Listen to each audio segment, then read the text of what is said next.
O que é uma bateria nuclear?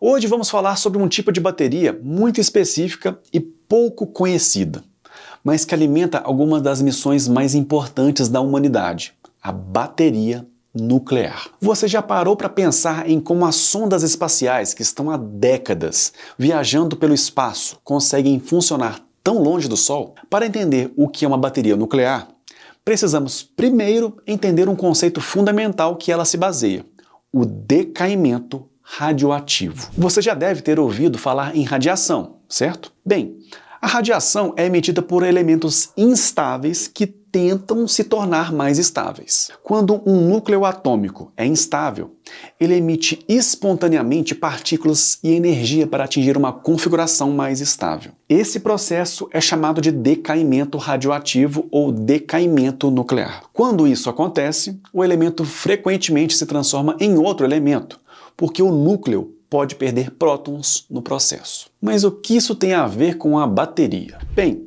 toda essa energia liberada durante o decaimento pode ser aproveitada para gerar eletricidade. Imagine um processo natural que libera energia continuamente, sem necessidade de recarga, sem combustível externo, apenas a natureza fazendo seu trabalho. Uma bateria nuclear, também conhecida como gerador termoelétrico de radioisótopos, ou RTG, é um dispositivo que gera eletricidade a partir do calor liberado pela desintegração radioativa de um radioisótopo. Mas vamos tentar simplificar um pouco. Diferentemente de uma bateria comum, que armazena energia química e a libera gradualmente até se esgotar, uma bateria nuclear aproveita a energia natural do decaimento de elementos radioativos de forma contínua. Mas como exatamente isso funciona? A ideia é simples.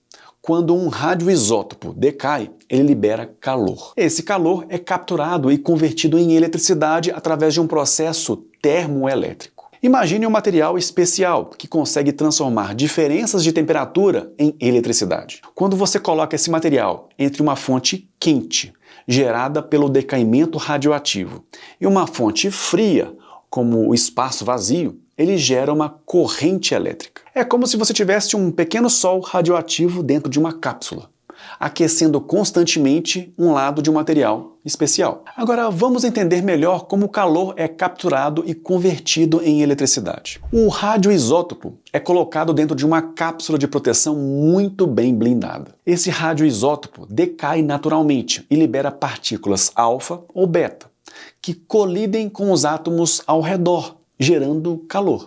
Esse calor não é desperdiçado.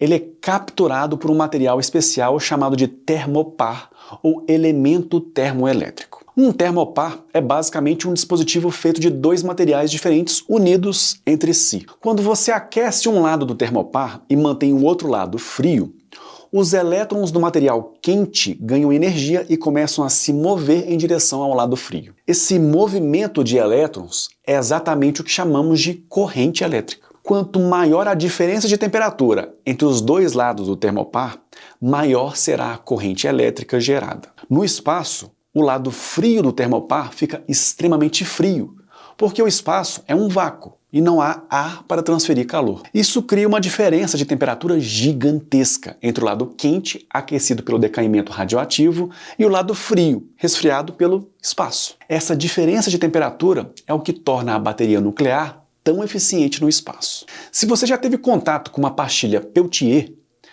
que é usada em algumas geladeiras, sistemas de resfriamento e filtros de água, ela é exatamente um termopar.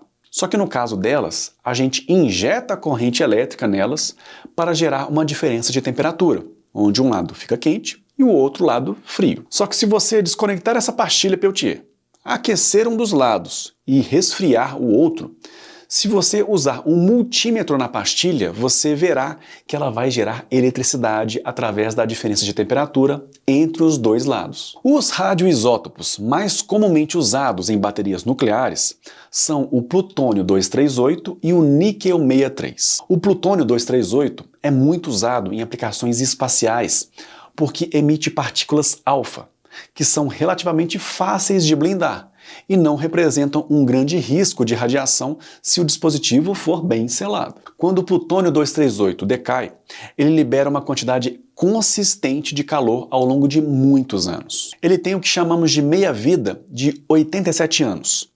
O que significa que leva 87 anos para que metade da quantidade original decaia. Isso garante que a bateria continue gerando calor e eletricidade por décadas. Já o níquel 63, por sua vez, emite partículas beta e é usado em aplicações mais recentes, em baterias de menor escala. Ele tem uma meia-vida de 100 anos, tornando-o também adequado para aplicações de longa duração. Mas qual é a grande vantagem dessas baterias? Elas podem funcionar por décadas sem necessidade de recarga. Enquanto uma bateria comum dura horas ou dias, uma bateria nuclear pode fornecer energia por 50 anos ou mais, dependendo do radioisótopo utilizado. Imagine uma bateria que você coloca em um dispositivo e nunca mais precisa se preocupar com ela por meio século. Mas aí você pode estar se perguntando: onde essas baterias estão sendo usadas? A resposta mais impressionante está no espaço. As sondas espaciais Voyager 1 e Voyager 2,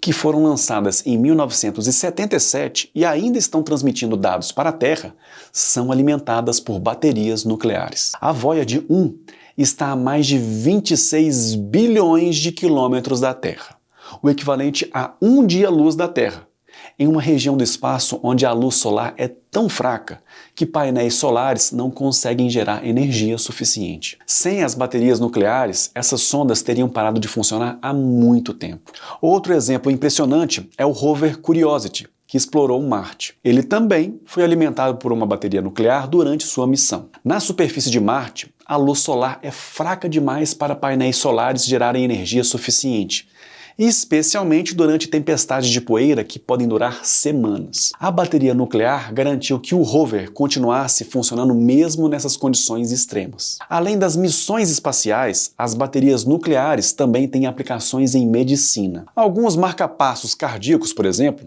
foram alimentados por baterias nucleares no passado, lá na década de 1970. Garantindo que o dispositivo funcionasse por muitos anos sem necessidade de cirurgia para substituição. Mas acabou que elas acabaram sendo substituídas por baterias de lítio, devido ao alto custo da bateria nuclear e à obsolescência dos circuitos da época. Atualmente, pesquisadores estão desenvolvendo novas aplicações para essas baterias em sensores remotos, robôs de exploração e até em dispositivos médicos implantáveis novamente. Imagine um sensor colocado em uma região remota da Antártida para monitorar mudanças climáticas. Esse sensor precisa funcionar por anos sem manutenção, em um ambiente onde é impossível trocar baterias regularmente, e uma bateria nuclear seria perfeita para essa aplicação. Pesquisadores chineses apresentaram recentemente um novo protótipo de bateria nuclear híbrida, que combina a desintegração radioativa com tecnologia fotovoltaica, prometendo aumentar ainda mais a eficiência desses dispositivos. Pesquisadores russos também estão desenvolvendo novas tecnologias de baterias nucleares para uso em medicina e viagens espaciais. Mas existe um aspecto importante que precisamos esclarecer. Uma bateria nuclear não é um reator nuclear em miniatura. Ela não produz uma reação em cadeia como em um reator nuclear. Em vez disso, ela simplesmente aproveita o calor natural do decaimento radioativo. Isso significa que o risco de explosão ou de uma reação descontrolada é praticamente inexistente.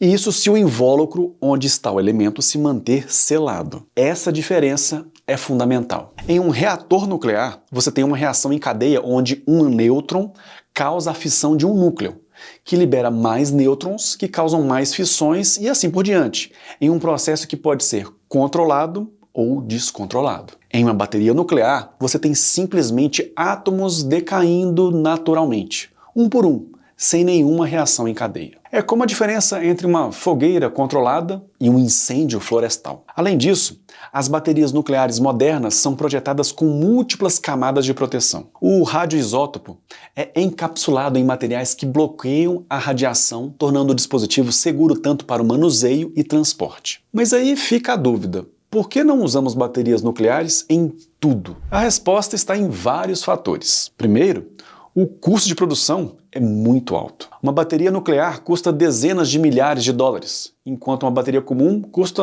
apenas alguns dólares. Segundo, existem regulamentações rigorosas sobre o transporte e o uso de materiais radioativos. Terceiro, para a maioria das aplicações terrestres, outras fontes de energia são mais práticas e acessíveis. As baterias nucleares são reservadas para situações onde outras opções não funcionam, como em missões espaciais de longa duração ou em ambientes extremos, onde outras fontes de energia não são viáveis. Se você precisa alimentar um relógio de parede em sua casa, uma bateria comum é muito mais prática. Mas se você precisa alimentar um sensor em Marte por 10 anos, uma bateria nuclear é a solução perfeita. Se você chegou até aqui e gostou do vídeo, aproveita para se inscrever se não for inscrito, deixa seu like e ative o sininho das notificações. E se achar nosso conteúdo interessante, considere se tornar membro para nos ajudar a continuar produzindo conteúdo aqui na plataforma e ser lembrado em nossos vídeos. Quer saber mais sobre os cursos que recomendamos?